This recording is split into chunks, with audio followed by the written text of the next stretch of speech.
দীর্ঘ 4 বছরের ভালোবাসা পূর্ণতা পাওয়ায় সকলের সামনেই স্মৃতির কপালে ভালোবাসার স্পর্শ এঁকে দিলেন বাপ্পি। বিয়ে মানে কেবল দুটি হাত এক হওয়া নয়, দুটি ভিন্ন গল্প মিলে নতুন উপন্যাস লেখার শুরু। আর যদি হয় সেটা ভালোবাসার সম্পর্ক, দুজনের দীর্ঘদিনের প্রতীক্ষা, গভীর প্রেমের বন্ধন।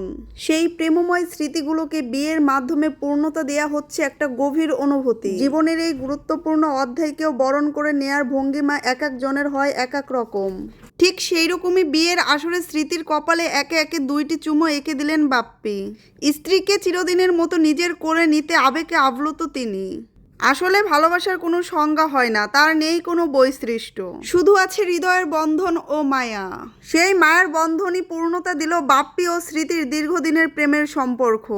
এই বিয়েকে কেন্দ্র করে কোনো কিছুর কমতি রাখেনি আলোচিত এই দম্পতি। প্রায় 1 সপ্তাহ আগে থেকেই ধাপে ধাপে চলছিল তাদের এই বিয়ের সকল কার্যক্রম। আর সর্বশেষে বিয়ে, বলতে গেলে কি নেই তাদের এই বিয়ের আয়োজনে। জীবনের এই গুরুত্বপূর্ণ সময়টা খুবই স্পেশাল মুমেন্টের সাথে পার করছে তারা। ভালোবাসার মানুষকে পুরোপুরি নিজের করে পাওয়াটা আসলে খুব আনন্দের হয়। বাপ্পিকে স্বামী হিসেবে পেয়ে স্মৃতির মুখেও ফুটছে হাসির ফুলঝুরি।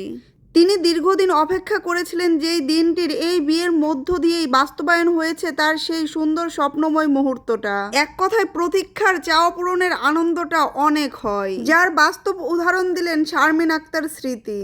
অর্থব্যাপী এই বিয়ের আয়োজনে অনেক টাকাই গুনতে হয়েছে এই দম্পতিকে, তবে সকলের দৃষ্টি কেড়েছে তাদের বিয়ের এই সোনালী মুহূর্তগুলি।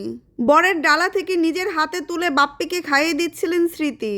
3 বছরের সম্পর্কের ইতি টেনে সম্পর্কের বন্ধন চিরদিনের মতো মজবুত করে নিলেন বাপ্পি ও স্মৃতি। বিয়ের অনুষ্ঠানের আরও একটি দৃশ্য সকলের নজর কেড়েছে, যেটা হলো গেটের সামনে বাপ্পির টাকা উড়ানো। বিয়ের গেটে 2 হাত ভর্তি টাকা উড়িয়ে তিনি প্রশংসাও কুড়িয়েছেন বটে, যদিও টাকাগুলি আসল নাকি নকল সেটা নিয়েও রয়েছে নানান প্রশ্ন।